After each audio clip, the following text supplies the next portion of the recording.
Aw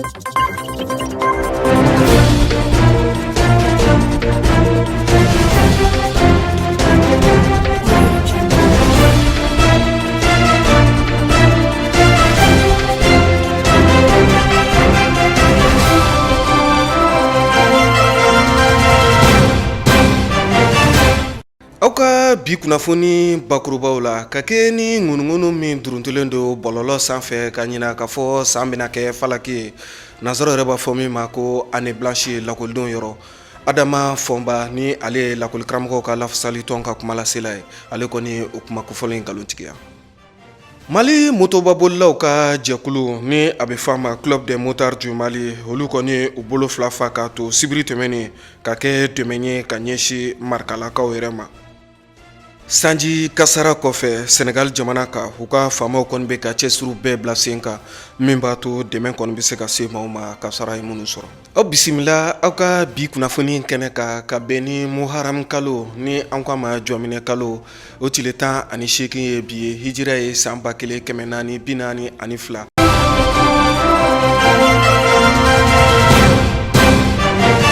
Ka bi kunnafoni o dayɛlɛ ni jɛkulu min ni an bɛ se k'a fɔ fanga mara bɛ u ka bolo ka bi sɔrasilakaw don ni a bɛ f'a ma Comité national pour le salut du peuple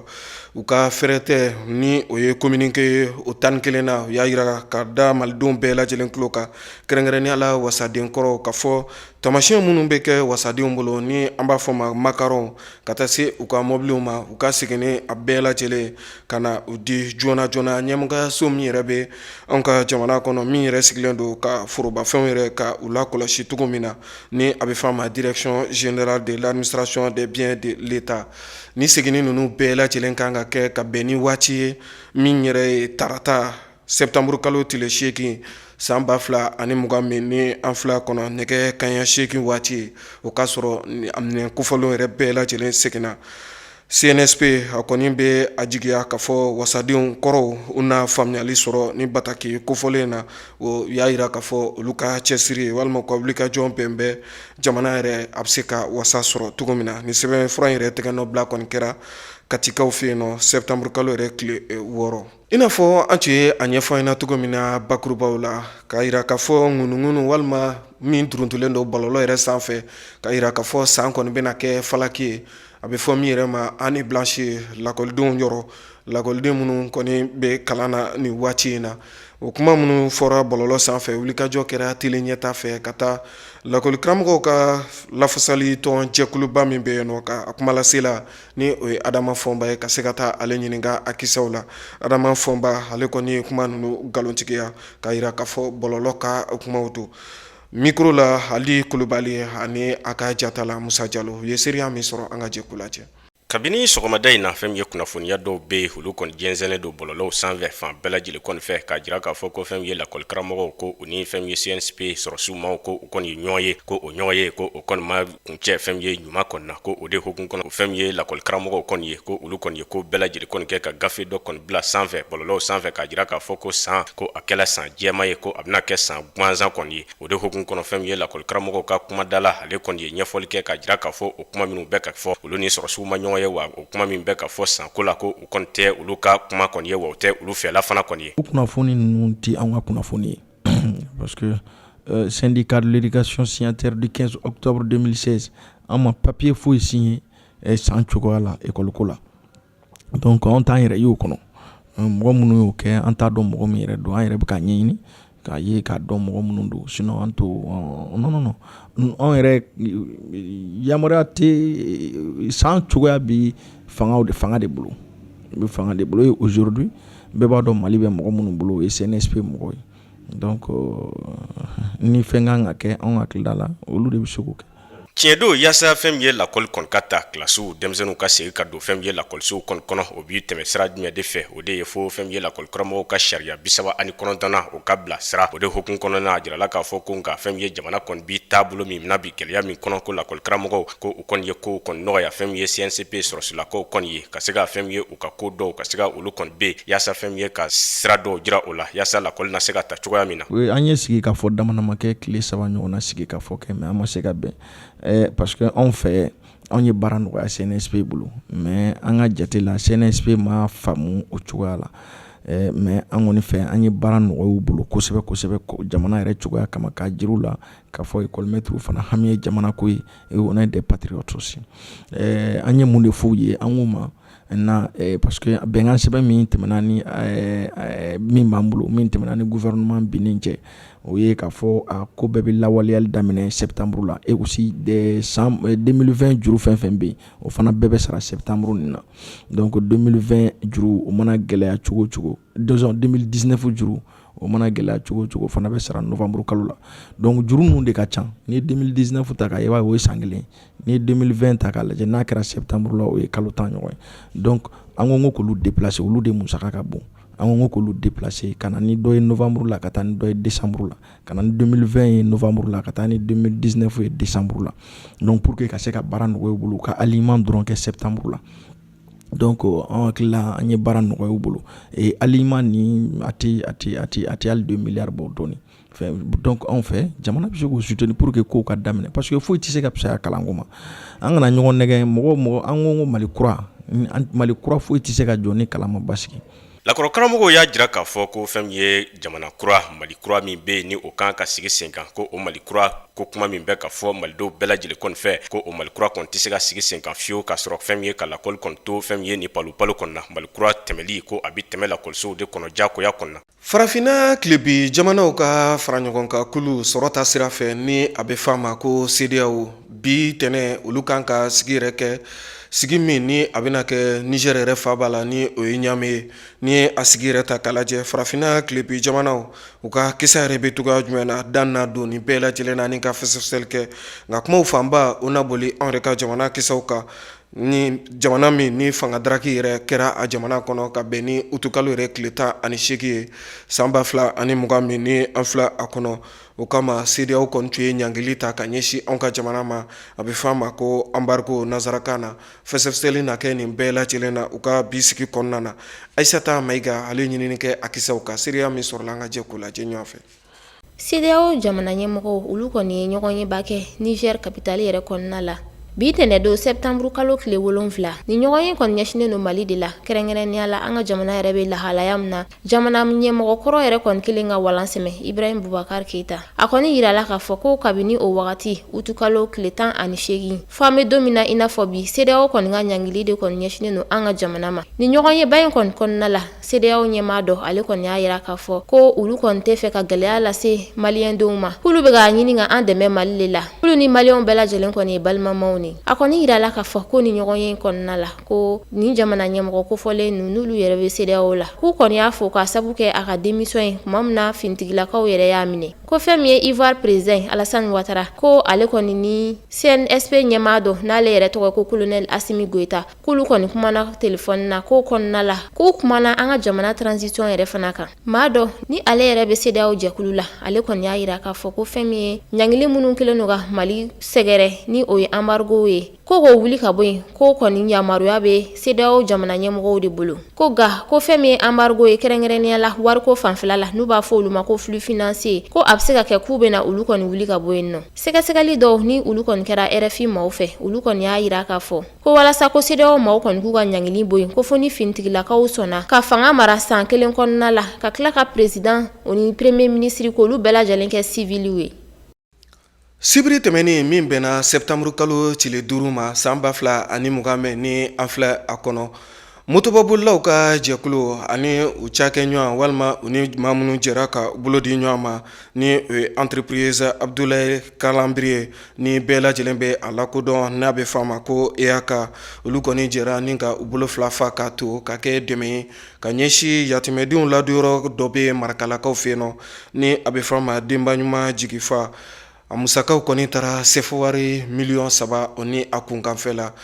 an yɛrɛ tagama kɛ motobabolila ninnu nɔfɛ ka taa marikalakaw fɛ yen nɔ jaw taba salifu ɲari bolimafɛn sen fila kanubaw anw ka jamana kɔnɔna na n'u kɛlen don ka jɛkulu dɔ sigi ne a bɛ f'a ma club de motard du mali ka taa se farikolo ɲɛnajɛ yɛrɛ mɔbili kolo gɛlɛn minnu bɛ yen nɔ ni o kanu yɛrɛ fɛnɛ bɛ o dusukun na u kɔni kɛra jama caman ye sibiri tɛmɛnen ni ka tugu ɲɔgɔn kɔ u n'u minɛba u yɛrɛ ka jɛkulu ɲɛmɔgɔ ni a bɛ f'a ma président club de motard du mali a bɛ ba ka bamakɔ yɛrɛ cɛ ci k'u kunda marikala kan marikala min ni segu yɛrɛ dugu kɔnɔna ye kilo 35 bɔ ɲɔgɔnko ye ni motoba boliba ninnu kɔni n'u minɛna ka bɔ bamakɔ yan nɔ ka se fo kulukoro ma polisilakaw yɛrɛ fɛ tuma min na ni motoba boliba ninnu kɔni ye kilomɛtiri 270 bɔ ɲɔgɔnko boli ka bɔ bamakɔ yan nɔ ka se marikala o den kelen yɛrɛ bɛɛ lajɛlen sanjiba ka taa don la marikalakaw yɛrɛ fɛ yen nɔ entrepreneur ba min bɛ anw ka jamana kɔnɔ ni a bɛ f'a ma ko abdulayi karanbiri ni marikalaka den yɛrɛ don ale sɔrɔla ka nin dunaba ninnu bɛɛ lajɛlen bisimila ni dumuni ye a yɛrɛ jabala la marikalakaw yɛrɛ fɛ yen nɔ dunan minnu fanba bɛɛ lajɛlen motobabolilaw ye lansaraseliw kɔfɛ ni jɛkulu kofɔlen min filɛ nin ni a bɛ f'a ma club de motard du mali ka taa se u yɛrɛ cakɛ ɲɔgɔn ma entreprise abdulayi karanbiri u sɔrɔla k'a jɛ ni ka na u bolo fila fa k'a to ka kɛ dɛmɛ ye yatimɛden ladonyɔrɔ min bɛ marikalakaw yɛrɛ fɛ yen nɔ ni a bɛ f'a ma ko denba ɲuman jigifa kɛra jamalajɛrɛkɛso kɔnɔ jamalajɛrɛkɛso min yɛrɛ bɛ sifilakaw tɔgɔ la marikalakaw yɛrɛ fɛ yen nɔ nin kɛnɛ kofɔlen ka marikala yɛrɛ maaba caman tun bɛ yen nɔ dugutigi ka taa se u ka maire yɛrɛ ma adama sibi ninnu bɛɛ lajɛlen foli kɛ ka ɲɛsin motoba bolibaw ma ka taa se abdulayi karanbiri ma olu minnu yɛrɛ u ka nafolo bɔ ka don balo la ka di yatimɛdenw yɛrɛ ladonyɔrɔ kofɔlen ma ni an ko a ma ko denba ɲuman jigifa abdulayi karanbiri ka taa se abiba ma ninnu bɛɛ lajɛlen y'a yira k'a fɔ nin ye olu ka kɛta de ye sigi kɔnɔna na i n'a fɔ maa ɲuman bɛɛ lajɛlen b'a ŋaniya cogo min na ka nin n'a ɲɔgɔnna waleyaw cɛya hakilila min y'an bila la kuma yɛrɛ marikalakaw ye an nana y'an sen dɔ la u y'u ka parrain ta k'a di an ma bon ala y'a kɛ o parrain sen fɛ an y'a ye k'a fɔ ko muso dɔ de bɛ yen nɔ a kɛ ma ka denmisɛnninw ta a bala k'u ladon se tɛ muso min yɛrɛ ye vraiment an kɛlen k'a y'an bila k'an miiri o la an y'an jɛɲɔgɔnw wele k'a f'u ɲɛna n'a sɔrɔ min bɛ se ka dɛmɛ min kɛ o la an n'olu kɛra sababu ye n'an n'u nana ɲɔgɔn fɛ ka na min bɛ se ka min kɛ mɔgɔ kelen ka dɛmɛ tɛ dɛmɛ musaka min donna a ko bɛɛ lajɛlen na n'i y'a fara ɲɔgɔn kan a ko bɛɛ lajɛlen bɛ taa 3 millions na n'i ye fɛn ninnu bɛɛ fara ɲɔgɔn kan nin tɛ an siɲɛ fɔlɔ ye k'a kɛ bon an bɛ deli k'a ko ɲɔgɔnna kɛ nka k'a fɔ an bɛ a kɛ orphelin ye ni k'an teri wele ka na orphelin ta la nin y'o siɲɛ filanan ye bon n'ala sɔnna ma an bɛ fɛ ka continuer k'a kɛ ni ala sɔnna vraiment depuis don fɔlɔ min na ne y'u ye o ye ne yɛrɛ bila ka miiri u la kosɛbɛ o de kama o y'an poussé ka bila pour que k'a ɲini k'a fɔ an bɛ mɔgɔ ɲini ka fara an kan pour que ka se ka na dɛmɛ na bon an bɛ to ka motoboli kɛ ɲɔgɔn fɛ on a décidé est-ce que an ka nin jɛ in kɔnɔna la motoboli kulu in kɔnɔna la an tɛ se ka action wɛrɛ kɛ pour que mun bɛ se ka nafa lase an balimaw ma donc o de hakilila o de hukumu kɔnɔ an y'a kɛ tɔn ye k'an ka papier sɔrɔ récépissé b'an bolo kalo o kalo an bɛɛ bɛ wari dɔ fara ɲɔgɔn kan n'o wari cayara an bɛ yɔrɔ dɔ choisir an bɛ taa dɛmɛ kɛ yen an bɛ mɔgɔw sensibiliser pour que siraba kan kasara bɛ to ka cogoya min na. o kɔfɛ abiba ale min ye motobolilaw ka ɲɛmaaba ye anw ka jamana kɔnɔ an bɛ don min na i ko bi a sɔrɔla ka wele bila ka ɲɛsin motobolila bɛɛ lajɛlen ma min b'a to maaw yɛrɛ ka se ka casque yɛrɛ matarafa sanga ani waati bɛɛ lajɛlen n'i bɛna yɛlɛ moto yɛrɛ sanfɛ mais an ka motoboli kɔnɔna la an bɛ dɛmɛ kɛ et puis an bɛ sensibilisation kɛ an dɔgɔninw n'an kɔrɔ minnu bɛ moto boli pour que u k'u hakili to circulation fɛngɛ sécurité ko la pour que n'i bɛ moto boli i ka casque don i ka code de la route respecté n'o kɛra kasara caman bɛ mɔgɔ sɔrɔ a tɛ kɛ kasara jugumanba ye voilà bon an kɔni ka nin de y'anw ka action ye toujours ka mɔgɔw sensibiliser et puis ka mɔgɔw dɛmɛ. lajalifɛn ninnu dira maa minnu ma ni olu kɔni garisɛgɛ kɛra yatimɛden ladonyɔrɔ min bɛ marikalakaw fɛ yen nɔ olu kɔni ta kɛra ɲɛji ye ka sababu kɛ nisɔndiya min yɛrɛ bɛ u dusukun na u sɔrɔla ka u to nin kɛnɛ kofɔlen yɛrɛ kan ka foli ta ka se abdulayi karanbiri ma ani motobolilaw yɛrɛ ka jɛkulu ni an b'a fɔ a ma club de motard du mali. ni nisɔndiyalen dɔ bi n'i ko nisɔndiyabatɔ ka tasuma fifa n'a nuji m'a faga daji b'a faga Ablaye ye baara min kɛ ne ye ani Mali motoba bolilaw ye baara min kɛ ne ye ninnu bɛɛ lajɛlen ye denbatigiw de u y'a dɔn ka miiri ala la ka miiri minnu miirinen don ka miiri olu fana na vraiment ne t'a dɔn n bɛ fɛn fɛn fɔ bi ka ninnu fo ala k'u sara ala k'i sara n'i y'a digilen ma minɛma ɲuman de kɛ ala k'u sara ala ka fɛn d'u ma u hakili tɛ fɛn min na n'o ye hɛrɛ ye ala k'u d'u ma ala k'u kisi ala k'u tanga gere masaba ko ala k'u kisi o ma ya rabbi ya rabbana u ye nafolo in bɔ min na ala ka caman ba bila a nɔ la an bɛ dugawu k'u ye u bɛ baara min na ala ka taa ɲɛ ala ka bonya ninnu bila u ka minjani kɔnɔ ala k'a yɛlɛla urusu la ala ye nin de fɔ n'i ye fɛn sɔrɔ i k'i kɔfilɛ a tɛ minnu bolo waati min na u mago b'a la waati min na a se t'u ye waati min na n'olu y'o hakilina sɔrɔ k'u ɲɛsin anw ma kuma t'anw da motoba bolila ninnu kɔni an bɛ dugawu de k'u ye nin t'u siɲɛ fɔlɔ ye marakala nin y'u siɲɛ filanan de ye ka na dɛmɛ don marakala vraiment Badulayi n'a terikɛ motoba bolila ninnu ala kana nafigi d'u cɛ ɲinifɛn ɲuman bɛ ala bolo ala k'a d'u ma ɲinifɛn juguman n'u b'o sɔrɔ ala k'u kisi o ma an b'o de fɔ Badulayi filɛ ka mun kɛ a ye fɛnba de kɛ i b'a sɔrɔ fɛntigi caman bɛ yen mun ka fɛn ka ca ni Badulayi ta ye mais ala mago bɛ kariyabaga de la diɲɛ wagati ni fitini a hɛrɛ tɛ laban zanwa bɔnɛ ni mɔgɔ min y'o dɔn k'i dayɔrɔ jate minɛ k'i kɔsi yatimɛdenw na i b'a dɔn don b'a bi ɲɛ dɛ an ta ye dugawu dɔrɔn pe de n'ala ni kira sɔnna ma. Sibiri tile baaraw nana kuncɛ ni munumunu salo ye ji balanyɔrɔ min bɛ Marikalakaw fɛ yen nɔ ni a jɔra kabiri san 1947 waati kabiri Mali yɛrɛ ma ka yɛrɛma hɔrɔnya sɔrɔ u sɔrɔla ka ja dɔw ta Mali motobabolilaw ani u janɲɛw ni o ye entreprise EAK yɛrɛ baarakɛlaw ye ka sɔrɔ ka dugawu kɛ ka kan bɛɛ da ɲɔgɔn ye ka dugawu kɛ Mali siraba matarafabaw bɛɛ lajɛlen ala ka kisi kɛ ka tanga kɛ.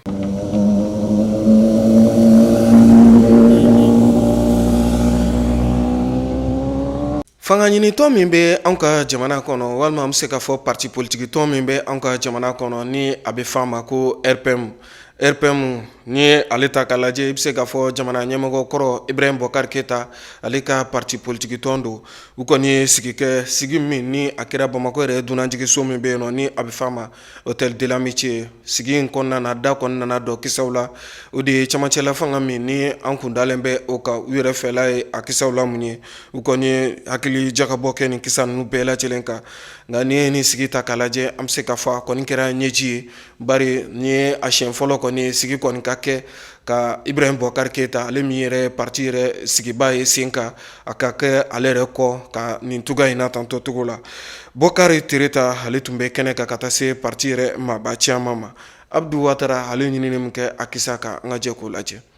Mali jamana ɲɛmakɔrɔ n'o ye Elayi Ibrahim Bokar Keita ye ale tun bɛ parti politique jɛkuluba min kɔnɔ n'a bɛ wele ko RPM o parti maabaw kɔni farala ɲɔgɔn kan jumadon ka sigi dɔ yɛrɛ kɔni kɛ sigi yɛrɛ kɔnɔna na u kɔni ye jalaki ta k'a bin u yɛrɛ kan ka yira k'a fɔ ko Elayi Ibrahim Bokar Keita kɔni dɛsɛra a kelen ma dɛsɛ ka sabu kɔni kɛ RPM maa bɛɛ lajɛlen de fana dɛsɛra. RPM ɲɛmaaba n'o ye Dr Bokari Tereta ye ale kɔni ye wele kɔni bila RPM tɔndenw bɛɛ lajɛlen ma k'a yira u la k'a fɔ ko IBK dɛsɛli min kɔni kɛra ka jamana yɛrɛ mara olu bɛɛ lajɛlen kɔni nɔ b'a la barisa u ma se ka jamanadenw ka laɲini la sabati. Bokari Tereta ka kɔrɔfɔ la ko IBK dɛsɛli min kɔni kɛra a sababu fanba yɛrɛ kɔni bɔra maa la minnu bɛ RPM yɛrɛ kɔni na barisa maa caman kɔni bɛ RPM na minnu ma se ka cɛnjalan yɛrɛ ta k'a fɔ Ibrahim Bokar Keita ye jamana yɛrɛ maracogoya la walasa a ka se ka yɛlɛma yɛrɛ don jamana marali la bɛn ani basigi ani kolosuma ɲɛta ka se ka sabati jamana fantan naani bɛɛ lajɛlen fɛ. Ni sigi in kɔnɔna na min kɛra jumadon yɛrɛ tɛmɛlen ka bɛn septembre kalo tile 4 ma san 2020 an ka dunanjigisoba min bɛ n'a bɛ wele ko Hôtel de l'Amitié ɲɛfɔli kɔni fana nana kɛ k'a ɲini k'a fɔ lamɛnni minnu kɔni kan ka kɛ n'o bilala finitigilakaw fɛ n'o bɛ wele nanzarakan na ko concertation nationale walasa bɛɛ lajɛlen ka i fɛlata yɛrɛ fɔ min ye camancɛ fanga ye a bɛ se ka sigi cogoya minnu na bɛɛ ni basigi ni kolosuma kɔnɔna na jamana bɛ lombo laban minnu na an ka se ka bɔ o kɔnɔna na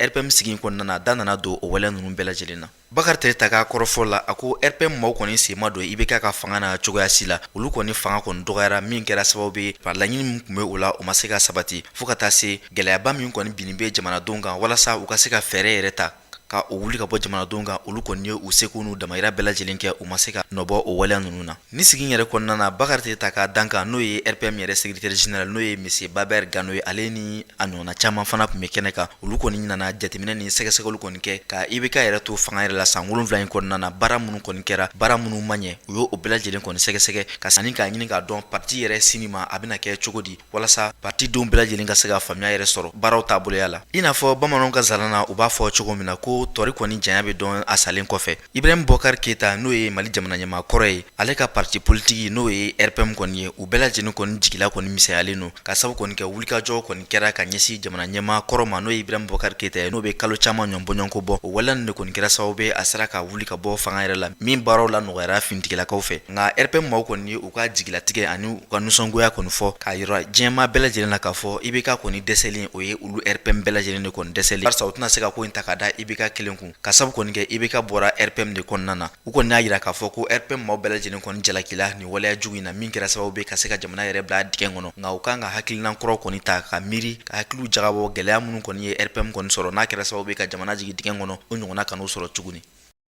Daga ye fɛn manumanba ye anw ka jamana kɔnɔ kabiri lawale baara caman bɛ kɛ n'a ye. O kisa nɔ ka telen ɲɛta ye wulikajɔ kɛ ka se minnakura sugu yɛrɛ la ka se ka taa dagako yɛrɛ ɲɛɲini. Ni dun ye daga ninnu yɛrɛ ta k'a lajɛ a caman b'a la minnu yɛrɛ bɛ bɔ anw ka jamana yɛrɛ cɛmancɛ bolo kan ka i kunda Bamakɔ kan. Ni waati laban ninnu na feereliko ta fanfɛla la sɔrɔ kɔni sumayalen don. O kama telen ɲɛta ka sɛgɛsɛgɛliw bolila nin bɛɛ lajɛlen kan. Maimuna Kulubali ani a ka jatala Muniri Jire u ye min sɔrɔ daga feerelaw fɛ an ka jɛko siraw lajɛ. Daga dilanni n'a feereli ni an ko a ma ko lapoteri o ye fɛn kɔrɔba ye anw fɛ farafinna. Fɔlɔfɔlɔ la nin dagako fɔlen ninnu kun bɛ kɛ tobilikɛ minɛ de. Nka an bɛ don min na i n'a fɔ bi diɲɛ yɛlɛma-yɛlɛmaw senfɛ yɛlɛmabolo caman donna la ni a bɛ se ka kɛ fɛn caman ye. Nin jagokɛlamuso in ale sigilen bɛ a ka guwa kɔrɔla la. A bɛ ɲɛfɔli k'an ɲɛna a ka nin minɛ ninnu yɛrɛ bɛ bɔ yɔrɔ jumɛn ka se Bamakɔ yan ani nafa jumɛn yɛrɛ bɛ kɛ a la.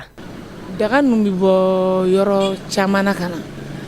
Daga bɛ dilan an filɛ Bamakɔ yɛrɛ min kɔnɔ yan sisan. Daga bɛ dilan Bamakɔ yan. Daga bɛ dilan Segu kɔnfɛn ninnu fɛ Kalabugu b'o la. N'a fɔ Segu bakɔyafɛn ninnu fɛ. Bon donc an bɛ moti daga feere.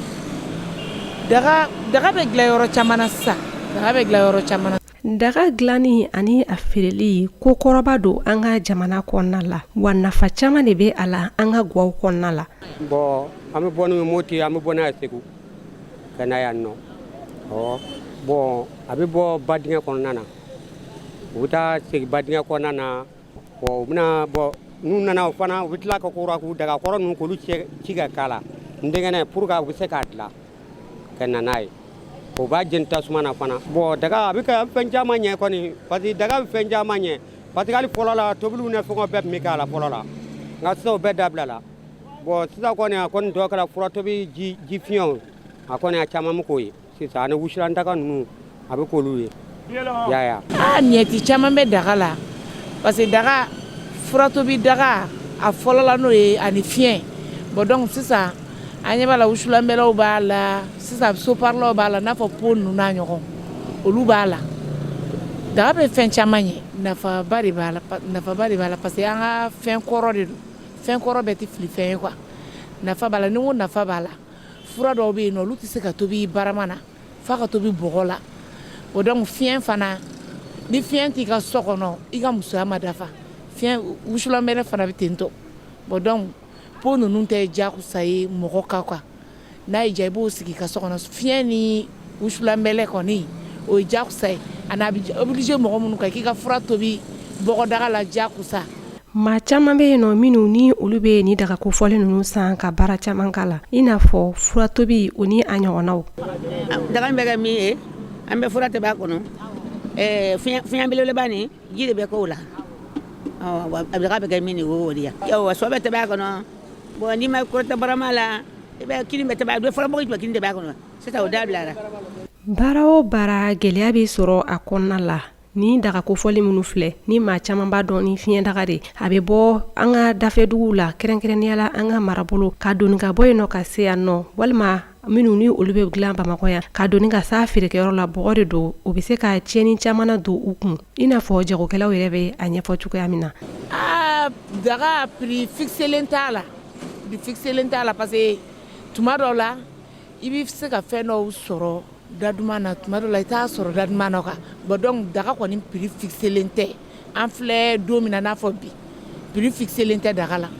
Vraiment daga ko kɔni ne bɛ fɛ a ka développer ka tɛmɛ nin kan ne bɛ fɛ an daga feerela an k'an tɛgɛ di ɲɔgɔn ma an ka kɛ kule pour que daga ko bɛ se ka développer ka tɛmɛ nin kan o kɔni ye ne hakilina ye parce que fɛn kɔrɔ de don mɔgɔ de ka sɔrɔ mɔgɔ min bi a ko la taga ɲɛ ani k'a ko la jira k'a fɔ k'a ka d'an ye an ka culture fɛn dɔ don quoi vraiment ne kɔni n'a tagara ɲɛ ne kɔni bɛ n seko bɛ k'a la parce que daga bɛ na ne yɛrɛ bɛ n ka daga fɛn fɛn filɛ ne yɛrɛ de b'a décoration kɛ n'a nana n yɛrɛ bɛ n ka décoration k'a la o kɔrɔ ye parce que baara in ka di n ye quoi ni baara o baara n'a ka di mɔgɔ ye i b'i seko jira a la. daga feere nafa bɛ sɔrɔ a la nafa tɛ sɔrɔ a la parce que tuma dɔw i bɛ na n'a ye a tɛ ci tuma dɔw i bɛ na n'a ye a bɛ ci parce que daga feere perdu ne gɛn de bɔgɔ de don an kɔni b'a la ten nɔ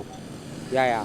An ka dɔn k'a fɔ daga dilan fɛn kɔrɔba de don wa fɔlɔfɔlɔ la fɛn min ye daga dilanni ani a baaraw kɛli o kɔni tun bɛ numuw de ka bolo kan nka ka da diɲɛ yɛlɛma ale ni baarabaliya kan maa caman bɛ yen nɔ minnu ni olu kɔni bɛ u dege nin baara in na yaasa u bɛ se k'u dahirimɛw sɔrɔ cogoya min na. O de la hakilina ɲuman caman nana maaw la minnu ni olu bɛ tali kɛ maa caman bɛ yen nɔ minnu ni olu b'a kɛ soparlaw ye i n'a fɔ podoflɛr o n'a ɲɔgɔnnaw k'olu bila kɔnɔ dɔw fana b'a kɛ tobilikɛminɛw ye fo ka taa se wusulanbɛlaw ma bɛɛ lajɛlen k'i hakili to daga ninnu na kɛrɛnkɛrɛnnenya la fiɲɛ daga ni wusulandagaw yaasa an bɛ se ka an ka fɛnkɔrɔw yɛrɛ la sankɔrɔta ni k'an mago ɲɛ n'u ye bi.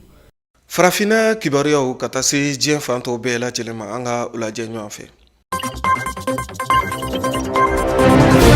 An kɛrɛfɛ jamana min bɛ n'o ye Guinée Conakry ye olu ka kalafiliw kan ka bila sen kan n'o ye jamana ɲɛmaa Swazi kalafili ye octobre kalo tile 18 nata k'a jamana marabolo ɲɛmaa kɔrɔ dɔ n'a bɛ wele ko Selu Dalen Jalo ale kɔni ye kunnafoniyaw di k'a yira k'a fɔ ko ale y'i ka sɛbɛnfuraw kɔni don a bɛna jamana ɲɛmaa yɛrɛ ɲini n'i ye Selu Dalen Jalo yɛrɛ ta k'a lajɛ maa don maa min si bɛ tali kɛ san 66 la a ye jamana ɲɛmaaya ɲini san 2010 fo ka se san 2015 ma a ma se ka ɲɛmaaya yɛrɛ sɔrɔ ani maa min kɔni tun bɛ ɲɔgɔn sama na o de bɛ fanga yɛrɛ la n'o ye Alpha Condé ale yɛrɛ si bɛ tali kɛ san 80 ani san 2 la kabini a kɛra jamana ɲɛmaa ye san 2010 bɛɛ fanga yɛrɛ sabatili Guinée Conakrykaw fɛ fo an bɛ don min na i n'a fɔ bi a bɛ fanga yɛrɛ la jamana sariyasunba kɔni a y'a o lafali walasa a ka se ka i kan bɔ fanga yɛrɛ nɔfɛ sariyasunba lafalilen kuraya min kɔni dora sariyasunba yɛrɛ kɔnɔna na a yirala k'a fɔ ko a ma yɛlɛma barisa jamana ɲɛmaaya i b'a ɲini siɲɛ 2 nka min ye Alpha Condé ka parti maaw kɔni ye olu y'a yira k'a fɔ ka kɔrɔfɔ la ko ni o waleya ninnu kɔni sabatira o waleya bɛ se ka kɛ sababu ye Alpha Condé bɛ se ka i kan bɔ fanga nɔfɛ kokura o wulikajɔ kɔni kɛra sababu ye gɛlɛya caman kɔni sɔrɔla min kɛra maa 10 ani kɔ ɲɔnbɔɲɔnko kɔni fatulen ye o bɛɛ n'a ta Selu Dalen Jalo kɔni n'a yira k'a fɔ a ka kɔrɔfɔ la ko ale kɔni bɛna jamana ɲɛmaaya kɔni ɲini nka o tɛmɛlen kɔfɛ a bɛ fɛ ka dankari kɛ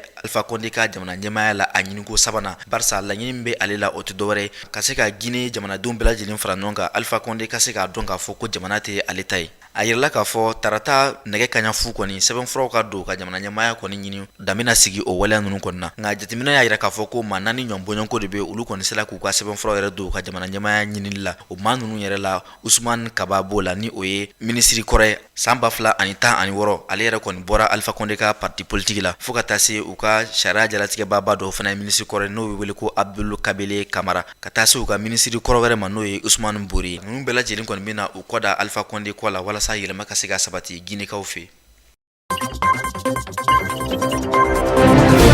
Senegali kungango kibariyaw la jirala k'a fɔ ka ta sibiri tɛmɛlen ni o bɛnna septembre kalo tile 5 fo ka na fori fɛn ye kari la sa septembre kalo tile 6 san 2020 ani 20 kɔnɔna ko fɛn ye sanba o kɔni bɛ ka jigi Senegali kɔnɔna na a faba fo ka taa se a marabolo bɛɛ lajɛlen kɔni ma o de kɔni kɛla sababu kɔni ye Senegali kɔnɔ bi fɛn ye ci kɔni kɛmɛ ka walakata fan bɛɛ lajɛlen fɛ maa sisow ka do kɔnɔ ka tiɲɛni kɔni do maaw kɔni kunna o de hokun kɔnɔ a jirala k'a fɔ an bɛ yɔrɔ min na ko bi ko maa kelen kɔni o kɔni ɲɛma tununa fɛn ye maaw kɔni na o de hokun kɔnɔ a jirala k'a fɔ ko ni kɔni ye ko balile dɔ kɔni kɛlen Senegali kɔnɔ san ta nasira fɛ ko barisa ko u nana jateminɛ fɛn ye san yɛrɛ milimetri 124 bɔ ɲɔgɔn ko o kɔni de nana fɛn ye tile 1 walima tile 2 kɔnɔna na ko nka fɛn ye o ka minisiri min ka baara kɔni ɲɛsin bɛ jiko ɲɛnabɔli kɔni ma n'u ye Serigne Baye Thiam kɔni ye ale y'a jira k'a fɔ o ji hakɛ min filɛ nin ye ko u b'a jateminɛ Senegali kɔnɔ ka taa juillet kalo kɔnɔ ka taa fori fo septembre kalo kɔnɔna na ko i b'a ye k'a fɔ san minnu bɛ yen ni u bɛ na o waati kɔnɔ ko o ji hakɛ de kɔni bɛ na o waati ninnu kɔnɔ ko nka ka taa kɛ ko ni san baden fo ka taa se ni ji milimetri 124 k'o ka na fɛn ye don kelen kɔnɔna na ko o de kɔni kɛla sababu ye ka na ni fɛn ye ni tiɲɛniba ninnu kɔni ye Dakaro yɛrɛ kɔnɔna na fo ka taa se fɛn ye o ka sigida dɔ bɛ o b'a wele ko Kaolack ka jirala k'a fɔ ko fɛn ye tiɲɛni kɔni ji kɛmɛ ka ni yɔrɔ ninnu bɛɛ lajɛlen kɔni minɛ a jirala k'a fɔ a yɔrɔ sigibaw ko olu kɔni kɛla maa bolokolo kɔni ye ka sababuya kɛ o sisow fo ka taa se u ka bololaminɛw ko o bɛɛ lajɛlen kɔni tala ko o maa u bɛ t'u jɔ fo maa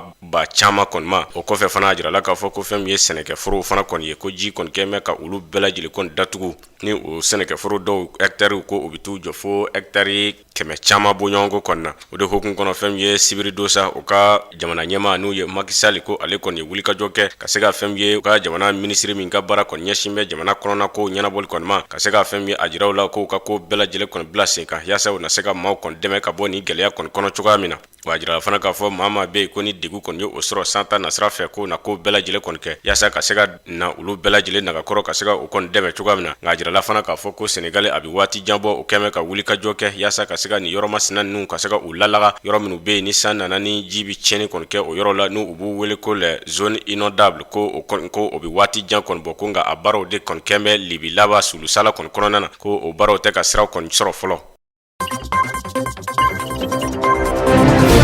Sudan jamana kɔnɔna la u b'a fɔ mun ma ko Conseil de sécurité et de défense du Soudan ni olu yɛrɛ kɔni sigilen no Sudan lakanako yɛrɛ sabatili kama. Sibiridon olu kɔni y'a yira k'a fɔ ko état d'urgence kɔni bɛ Sudan jamana kɔnɔ fo ka taa se kalo 3 bɔɲɔgɔnko ma k'a sababu kɔni kɛ fɛn min ye ji kasara ɲina Sudan kɔnɔna la a yirala k'a fɔ ko fɛn min ye maa 46 bɔɲɔgɔnko ye k'a ye olu de bana. O tɛmɛnen kɔfɛ k'a ye tiɲɛni mun don maaw kun k'a bɛ taa se 1,000,000 bɔɲɔgɔnko de ma ko wa ko so 100,000 bɔɲɔgɔnko ko ji kɔni ye olu bɛɛ lajɛlen de tiɲɛ u ka jamana kɔnɔna la. A yirala k'a fɔ ko Sudan jamana kɔnɔ ko ɲina k'u ka samiya sanji k'a kɔni cayara kosɛbɛ ni san tɔw ye k'a ta san 1946 la fo ka taa san 1988 ma. Wa a yirala k'a fɔ hali sisan ko ni sanji kofɔlen ninnu kɔni bɛna caya kosɛbɛ de ka taa fɛ hali sisan.